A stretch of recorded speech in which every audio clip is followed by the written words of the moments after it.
Today, we see if gamers got lost in the wonders of Night City, or did they get punked in the worst way? This one's a wild ride. Let's find out if anyone played Cyberpunk 2077.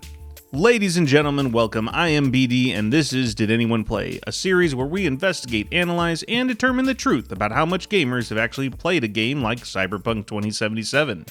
How do we do this? We use trophy and achievement milestones within games and then compare those results to an ever-growing database to evaluate and rank games compared to the rest of the industry.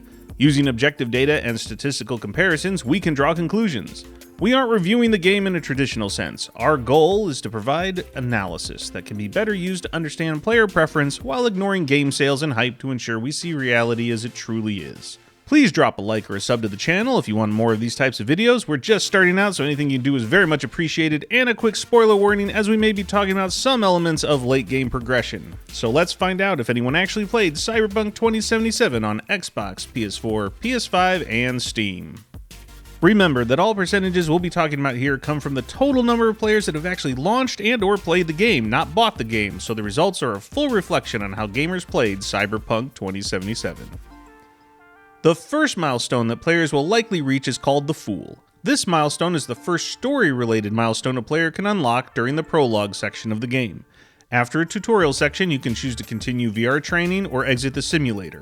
Once you and Jackie exit the vehicle, the milestone is met. So how many players made it to this very first early milestone for Cyberpunk? On Xbox, 75.3% of players got to this first milestone. For PS4, it was 91.3%. For PS5, it was 79.6%, and for Steam, it was 89.6%. So let's pause here to evaluate. Cyberpunk is off to a good start. PS4 and Steam are performing really well, and have only lost around 10% of their players. But not everything is sunny, as PS5 and Xbox losses are a bit more significant. Here's a quick look in graph form, and I put the database average up there. All platforms are well above the average. You can see that Steam and PS4 are close to each other and doing very well. And even though PS5 and Xbox are not doing quite as well, they are also above the industry average, so that's a good story for Milestone 1. Cyberpunk was not available for Game Pass when this data was taken, so no Game Pass effect here. So what is Cyberpunk 2077? It's an action role-playing game set in a futuristic open world. You play as V, a merc that gets a biochip embedded in them and contains the consciousness of a dead rock star and terrorist called Johnny Silverhand. Gameplay in Cyberpunk is very flexible, and gamers can choose to focus on combat, tech, or hacking, with many options to explore for each area. It was developed and published by CD Projekt Red.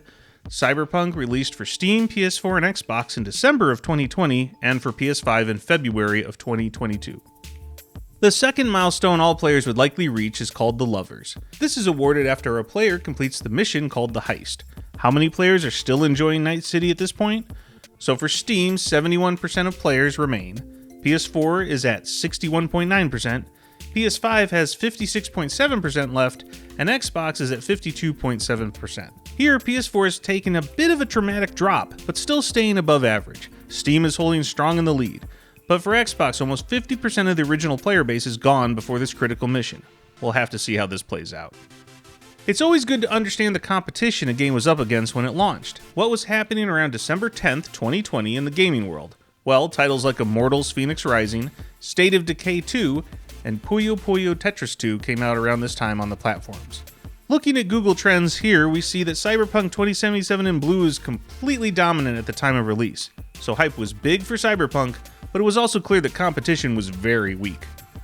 We'd like to pick a mid-game milestone for our third marker. For Cyberpunk, we chose the Wheel of Fortune. This is awarded after the player completes the mission called Life During Wartime.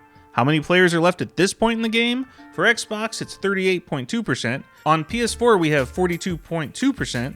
PS5 has 45%, and finally for Steam, 56.5% are left. Steam again holds strong. That's a very good sign. How did Cyberpunk 2077 do with critics? This is a tricky one as the game launched with a tremendous amount of issues. I can't do it justice here, but let's say Sony eventually temporarily halted all sales of the game on their platform. Also, the last-gen version of the game was very much different in regards to performance and fidelity than the next-gen version. CD Projekt Red also withheld review copies of last gen until it was already on sale. There was a lot of shady and outright criminal sales efforts going on with Cyberpunk, which can account for the mix of data we see for reviews. Metacritic for Xbox Series X is at an 87 out of 100, but for Xbox One, it's a 61 out of 100. PS4 is even lower at a 57 out of 100. Steam reviews show very positive, recent and all-time, with over 640,000 reviews. These are decent to good reviews, and you can see that major review outlets scored Cyberpunk okay with an average around 76. The reception was mixed for the game overall, depending on the platform, but sentiment has gotten better over time as a huge effort from the developer to patch and update the game over time has been successful. The most important milestone is our fourth one. This is for completing the main objective and what we will ultimately base our final score on. It definitely shows how many players finished the game and truly played Cyberpunk 2077. This milestone is called The World, and is awarded for completing the main storyline no matter what ending you choose to pursue. Where does Cyberpunk end up on the different platforms? On Xbox, 24.4% of players completed the game. For Steam, it was 37.3%, for PS4, it was 26.2%, and for PS5, 29.8% did just that. Let's pause here since we've reached the end of the game. We want to check the percentage of players that quit each platform after making it through the first milestone but failing to reach game completion. This is an interesting mix. PS4 is the worst and below average, so after the strong start, that platform lost the most. Steam is the best, with PS5 second and Xbox after that, but all those three are outperforming the industry average. Finally, to get a feel for how the completionist treated this game, the rare milestone 5 chosen for Cyberpunk is called Autojock.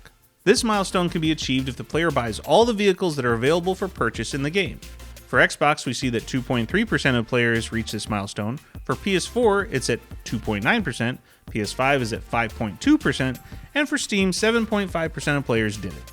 Now let's see the full picture. Here are the raw milestones for our platforms for Cyberpunk 2077, and we have also added the database average for each milestone in gray for comparison purposes. Let's get into it. For Cyberpunk, we do see a bit of spread for milestone 1. All platforms are above average. For PS4 and Steam, they are definitely starting in a strong position. As we progress to milestone 2 and even 3, we see a steady but not steep decline. This implies that Cyberpunk never had a major quit moment, but that players drifted away over time. And that loss isn't too bad, as all platforms stay above the averages for most milestones. One item of note is that PS4 did fall faster than other platforms. That could easily be caused by poorer performance on that platform, and gamers did not continue at a bit higher rate. Steam is the champ on this one, as Cyberpunk performs well at all points for that platform all the way to milestone 5. So this is our final tally for Cyberpunk 2077 milestones, but now let's see how the game stacks up against all other games in our database and find out if anyone truly played Cyberpunk. We use milestone 4 as our ultimate ranking target. Here are the results for each platform for milestone 4 once again. It's time to reveal the final score Cyberpunk has in our database. Here we go. Steam is at an 8 out of 10, Xbox is at a 5 out of 10, PlayStation 4 is at a 6 out of 10, and PS5 is a 7 out of 10. This is an interesting result. I don't think we can say that this is strong across the board, but it certainly isn't bad. On Steam, a lot of people played Cyberpunk. PS5 had a good number of people being ranked at 7, PS4 is just above average, and Xbox had an average number of players play Cyberpunk all the way through. I think the wide mix in rankings fits in well with the kind of launch and issues Cyberpunk had. If the launch had been strong, these results might have been much better for a huge AAA game. So those are the scores, but let's see if we can tease out some other observations by looking at these results in different ways. It's time for the deep dive.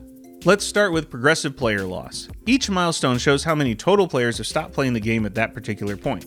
Xbox leads losses throughout the milestones on this chart, but something more interesting happens to PS4 from milestone 1 to milestone 2. You see a huge surge in players dropping between those two milestones on that platform. And it does continue to increase and overtake PS5 losses as well. Steam obviously looks solid throughout.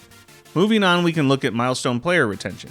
This calculation only takes into account the player population loss as a percentage compared to the previous milestone. Here you can see that there are steady player retention issues throughout Cyberpunk. There is no clear quit moment for gamers, and so it likely implies that players just drifted away for various reasons over time.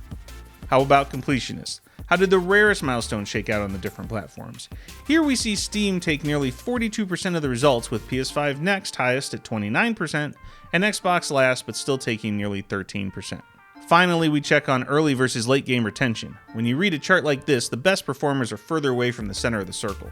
Early game Steam is crushing, followed by the other platforms. For the end game, we actually see that Steam and PS5 are comparable, and PS4 coming in last. Finally, for completionists, we see Steam slightly ahead of PS5. Now let's take one final look at all the platforms and their milestone 4 results, but this time we show the full percent rank within our database. This is to give you a detailed view of how the rankings played out. Use this data as you will. Let's wrap this up. So what are our major takeaways from all the data? Cyberpunk is both a great game and an underwhelming game in terms of how many gamers actually played it. Steam showed that with a great PC rig, gameplay tailored for PC, and optional access to mods, Cyberpunk can be a very successful experience. Unfortunately for gamers that had consoles that couldn't handle Cyberpunk, the player experience certainly seemed to vary. It's possible that Cyberpunk never should have been released on last-gen consoles, and that may have gone a long way to alleviate the issues. Reasons behind why player retention was a bit of an issue for Cyberpunk is a bit hard to determine. It could be from story and gameplay being underwhelming as we see a slow fall off of players on all platforms, but it could be that the bugs, graphical or performance issues just became too much over the course of the game. It could even be a mixture of both. Certainly, the experience of a gamer picking up and playing Cyberpunk 2077 today will be vastly different than if they had played it at launch. I would hazard a guess that the completion rate for our milestones would improve if we could see a time graph of the data, but we don't have that kind of access, so we just have to imagine.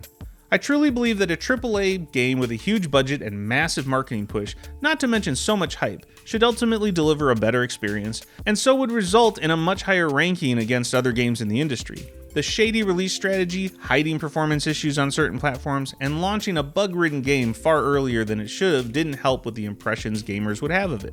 It could have and should have been done better. Cyberpunk 2077 is a hugely ambitious game in most regards. It's set out to create a futuristic setting where flesh and technology merge, and the player can do anything they want in the world of Night City. While a lot of that vision has been met over time, the troubled launch certainly took some shine off the final product.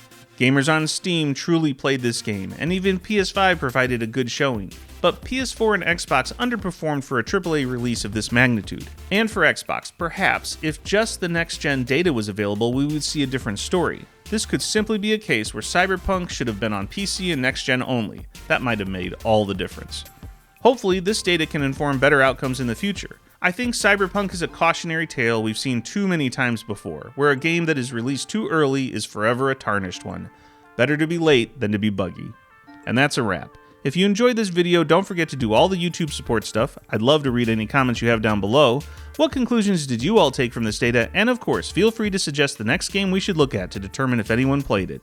Until then, take care of yourself and each other.